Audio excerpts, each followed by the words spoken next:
feel like I can't scroll social media for 5 minutes without someone mentioning Ozempic. It's genuinely everywhere right now. Hey everyone, welcome back to Conversation Point. Today, we're breaking down the Ozempic Effect, what this drug actually is, and how it's quietly reshaping American culture. Before we get into it, let's actually explain what it is, Maya, because I think a lot of people just know the name without knowing the science. So, Ozempic is the brand name for semaglutide. It was originally developed as a type 2 diabetes medication. It helps lower blood sugar, and it also suppresses appetite pretty significantly. Which is exactly why it exploded into a weight loss phenomenon, even though that wasn't its original purpose. On average, people lose somewhere between 12 to 15% of their body weight while taking it. That's a genuinely significant number, Zack, not a small effect. Which is exactly why it took off the way it did once people started talking about it publicly. It's technically injectable too, which surprises some people who assume it's just a pill. Weekly injection for most users, definitely not the casual daily vitamin people sometimes assume. Curious, did you know all this before we started researching Zack, or was this new to you too? Honestly, I knew the celebrity gossip version, not the actual medical version. Same, if I'm being fully honest. The internet definitely oversimplifies this one. So, quick question for everyone watching. Before this video, did you actually know Ozempic was originally a diabetes drug, or did you only know it as the weight loss thing? Let us know below. All right, let's actually get into how many people are on this thing, because the numbers are wild. About 12% of American adults are currently taking a GLP-1 drug like Ozempic right now. 1 in 8 people, roughly. That's not a niche trend anymore, Zack. And 18% have taken one at some point, even if they're not currently on it.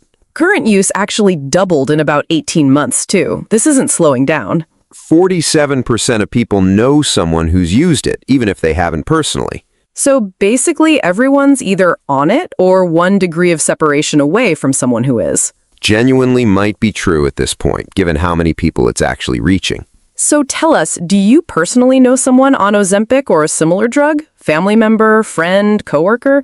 We want to hear how widespread this actually feels in real life. And if this episode has already got you thinking about people in your own life, that's exactly why we wanted to make it. Make sure you're subscribed to Conversation Point, because we're going deep into the money and business side of this next.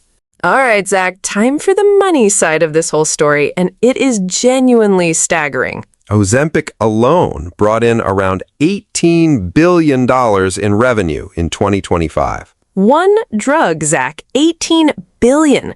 That out-earns the entire annual revenue of most big pharmaceutical companies. And that's just Ozempic itself, not even counting its sister drug, Wegovy, which added another $11.5 billion. There's also this whole rivalry happening behind the scenes.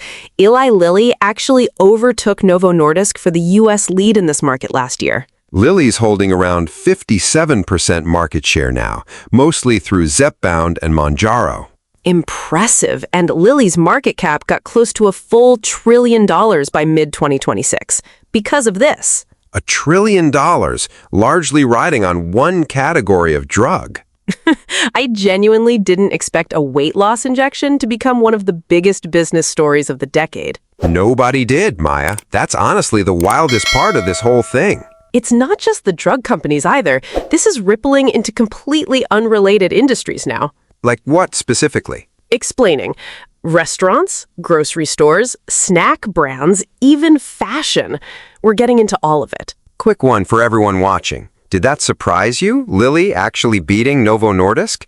Drop a comment if you'd have guessed the other way around. All right. Restaurants and grocery stores. This is where it gets genuinely fascinating, Zack. The share of U.S. households with at least one GLP-1 user jumped from about 11% in late 2023 to over 16% by mid-2024. That's a fast shift for something that changes actual spending habits. And it did change spending. Fast food and coffee shop spending fell sharply among users specifically. That actually matches what my aunt told me. She said she barely craves fast food anymore, which she said never happened before this. The appetite suppression really does change behavior that directly. There's also this whole leftover culture thing coming back, apparently. Right, users order full meals out of habit, then genuinely can't finish them, so leftovers are becoming normal again. Which is such a throwback. My grandma would be thrilled. She always hated wasted food. Ozempic, unintentionally reviving grandma's core values. Delivery's getting hit too. Minimum order sizes don't really work anymore when someone only wants a half portion. The whole economics of delivery kind of depend on people ordering more, not less. Even the social side of eating out is shifting. Some users say they struggle to fully participate in group meals anymore. That's actually a real, less talked about consequence. Dining out is social, and if you can't eat much, that changes the whole experience. It's not just less food, it's a different relationship with the entire ritual of eating out. To the audience, have any of you noticed this in your own friend group? Someone ordering way less or skipping the big group dinners? Tell us in the comments. We're curious how common this actually feels in real life. And hey, if this business angle is blowing your mind a little like it did ours, that's exactly the kind of rabbit hole we love going down here at Conversation Point, so make sure you're subscribed. Okay, real debate time. Is this actually good for the economy long term, or just a disruption to a bunch of industries? I'll take the optimistic side. Healthier people long term means lower healthcare costs eventually, less strain on the system overall. I actually think that's overly simple, Zack. You're basically trading one set of casts for another. How do you mean? These drugs are expensive, ongoing, and a lot of people never stop taking them. That's a permanent cost, not a one-time fix. Fair, though isn't managing a chronic condition with medication kind of normal already? We don't call insulin a permanent economic burden the same way. Noting that, actually, that's a good point. I hadn't thought of it that way. Plus, entire new industries are forming around this too. Compounded versions, nutrition support for users, even fitness programs tailored to people on GLP-1s. True, it's creating jobs and business in places nobody expected a few years ago. So maybe it's less disruption and more the economy reorganizing around a new reality. I can get behind that framing more than pure optimism or pure doom. Look at that, Maya. Middle ground again. We really can't help ourselves, can we? Genuinely not. It's become our whole brand at this point. So what's your take? Is this genuine economic win long-term, or are we just shifting problems around? We want your honest opinion in the comments. And honestly, the access and affordability side of this whole thing might be the most important part of the whole story, because not everyone who wants this drug can actually get it. All right, Zack, let's talk about the part of this story that honestly bothers me the most. The affordability gap. Because for as big as this whole phenomenon is, plenty of people genuinely can't access it. 70% of Americans surveyed said they couldn't actually afford Ozempic for weight loss. 70%. So most of the country is priced out of the exact drug everyone's talking about. And it's not just uninsured people struggling either. 27% of insured GLP-1 users still pay the full amount entirely out of pocket. Even with insurance, over a quarter are paying full price? A lot of insurance plans just don't cover it for weight loss specifically, even if they'd cover it for diabetes. That's actually really frustrating when you think about it. Same drug, different diagnosis code, completely different coverage outcome. It's genuinely arbitrary in a lot of cases. The drug doesn't change, just the paperwork behind it. My uncle actually got lucky here. His insurance covered it because of his other health conditions. Which, honestly, just highlights how much this comes down to circumstance rather than actual need. Two people with similar situations can end up in completely different financial positions over the same medication. Quick question for everyone watching. Have you or anyone you know actually tried to get this covered by insurance? Did it work out, or did you hit a wall? We want the real stories, good or bad. There's an even more uncomfortable side to this too, Maya. Actual diabetes patients are struggling to get their own medication now. Wait, the people the drug was originally made for are having trouble accessing it? Because demand from weight loss users has been so high, it's created real supply pressure. And apparently this hits certain regions harder too. Patients in the American South reportedly have more trouble getting it. Which is genuinely concerning, since diabetes rates are often higher in exactly those areas. That's such a strange twist. The people who medically need it most are getting squeezed out by demand from people using it electively. Not anyone's fault directly, but it's a real consequence of how fast this thing exploded. It kind of reminds me of past supply issues with other medications when something suddenly goes mainstream. Exactly. Popularity outpacing supply chains isn't new, but the stakes here feel higher since it's actual chronic disease management. It's a good reminder that a viral health trend isn't just a personal choice in a vacuum. It ripples out and affects other people's access too. Which is honestly not something most of the online conversation about this drug really covers. Most of what you see online is either weight loss transformation content or the business angle, rarely this part. Which is exactly why we wanted to include it here, even though it's less flashy than the other angles. If you're a diabetes patient or you know one, has this access issue actually affected you or someone you love? We'd genuinely like to hear it because this side of the story deserves more attention. And if you're learning something new from this episode, that's honestly the whole goal here at Conversation Point. So make sure you're subscribed for more of these deeper dives. All right, real debate. When supply gets squeezed like this, who should actually get priority access? For me, that's simple. Diagnosed medical conditions first, weight loss elective use second. I get the instinct, Zack, but I think that's harder to enforce fairly than it sounds. How so? Obesity itself is a diagnosed medical condition too, with its own real health risks. Where do you actually draw that line? That's fair, honestly. I was thinking purely diabetes versus vanity, but it's genuinely more complicated than that. Right, someone using it for significant obesity isn't necessarily just chasing a look. There can be real health stakes there too. So maybe it's less about diabetes versus weight loss and more about severity of actual health risk either way.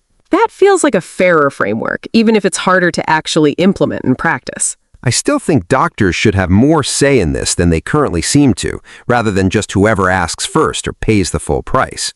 Completely agree there. Medical judgment should probably weigh more than who's loudest online or who can pay full price. Look at that, Maya, another one where we actually land together by the end. We keep starting these debates ready to fight and ending up agreeing anyway. Which honestly says something. Most of this isn't as black and white as the internet makes it sound. So who do you think should get priority when supply is tight? Should it be based on diagnosis, health risk, doctor's judgment, or something else entirely? Let us know your take. There's still one big question left to actually settle, though, Maya. Is this a real permanent shift in American culture, or just an expensive phase we're all living through right now? All right, Zack, final stretch. Let's actually look at the national numbers, because they tell an interesting story. GLP-1 prescriptions went from about 1,884 per 100,000 adults to 8,819 between 2021 and early 2026.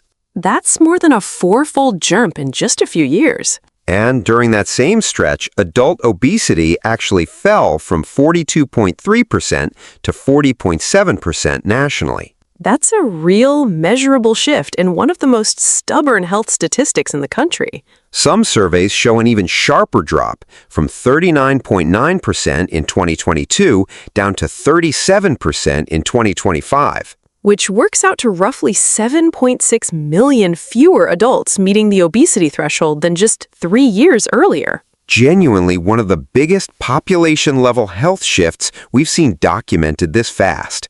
But here's the thing that stands out to me, Zack. Only about 12% of people are even on these drugs. Right, so a relatively small share of the population is driving a fairly large national shift. Which either means the effect per person is huge, or there's some ripple effect beyond just direct users. Probably some of both, honestly. Directly, users lose significant weight. Indirectly, it's changed the whole cultural conversation around food and health. Even people not on it are eating a little differently because of restaurant menu shifts, portion changes, and just general awareness. Agreed. It's rare for one medication to shift an entire culture's relationship with food this visibly. To the audience, quick question for you all. Do you think the shift will keep growing, plateau soon, or eventually reverse? Genuinely curious what people expect here. There's actually a real catch to all this, Maya, worth being honest about. Go on. About a third of users stop taking it at some point, whether from side effects, cost, or just losing access. And what happens when they stop? Their food spending reverts back to pre-adoption levels pretty quickly. That alone makes sense. Appetite comes back once the drug's out of your system. Right, but here's the part that surprised me. Their grocery baskets actually became slightly less healthy than before they even started. Less healthy than their original baseline, not just back to normal. Exactly that. Researchers pointed to increased spending on categories like candy and chocolate specifically. That's a genuinely important detail. It suggests stopping isn't just neutral, it can actually swing the other direction. Which raises a real question about long-term sustainability for people who can't stay on it forever, whether by choice or by cost. That actually worries me a little for my aunt, honestly. If she ever has to stop for cost reasons, what happens to everything she's built up? It's a legitimate concern. This isn't a one-time fix. It seems to require ongoing use to maintain most of the benefit. Which connects right back to the affordability conversation we had earlier. If people can't consistently afford it, this whole positive trend might be shakier than the headlines suggest. It's less problem solved and more an ongoing expensive management plan, similar to a lot of other chronic treatments. Has anyone watching actually stopped taking a GLP-1 drug or thought about it because of cost? We'd love to hear what that experience was actually like for you. And genuinely, if these kinds of deeper health and culture stories interest you, that's basically our whole reason for existing at Conversation Point. So stick around, hit subscribe, and let's dig into the last big question of this episode. All right, the big one. Is this a genuine, permanent shift in American culture, or just a very expensive, very talked about phase? I actually think it's permanent. Once obesity rates move this much, this fast, that's hard to fully reverse culturally. I'm not so sure, Zack. A third of users already stop, and we just talked about how quickly things can revert once they do. That's fair. Maybe the individual reversal risk is real, even if the broader cultural shift sticks around. Exactly. I think there's a difference between this drug becomes permanent for most individuals and this changes the culture permanently regardless of who stays on it. So you think the cultural shift is real, but the actual medical usage might be less stable than it looks right now. Right. Once restaurants adjust menus, once smaller portions become normal, once the conversation around food genuinely shifts, that culture piece might outlast individual users coming and going. That's actually a really interesting distinction. The drug itself might be a phase for some people, but the ripple effects stick.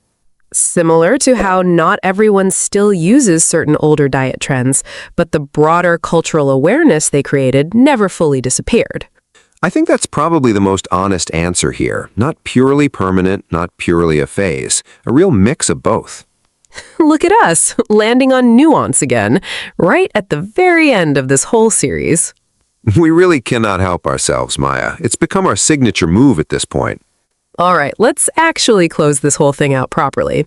We covered what Ozempic actually is, the wild adoption numbers, the massive business empire built around it, the access and affordability gap, and now this final question of permanence. A drug that started as a diabetes treatment somehow became one of the biggest cultural and economic stories of the decade. Genuinely wild when you say it all out loud like that. I actually talked to my uncle again after we started working on this episode, by the way. Oh yeah? Any updates? He's been on it almost a year now, feeling genuinely good, and honestly grateful his insurance covered it the whole way through. That's a nice human note to actually end this episode on, beyond just the statistics and the debates. At the end of the day, behind every number we covered today, there's an actual person navigating this in their own life. So here's our final question for you all. Knowing everything we've covered today, would you personally consider taking something like this if your doctor recommended it? Be honest in the comments. We want real answers, not just the easy ones. Thank you all so much for sticking with us through this entire deep dive. It got a lot more layered than we initially expected going in. If this episode taught you something new or gave you a fresh way to think about a topic you see online constantly, that's genuinely the whole point of what we do here. So make sure you're subscribed to Conversation Point because we've got plenty more of these deep, slightly argumentative dives coming. Emphasis on argumentative, apparently, since we debated our way through basically the entire episode. We'll see you in the next one. Take care of yourselves, and however you feel about all this, we hope you walked away with a clearer picture.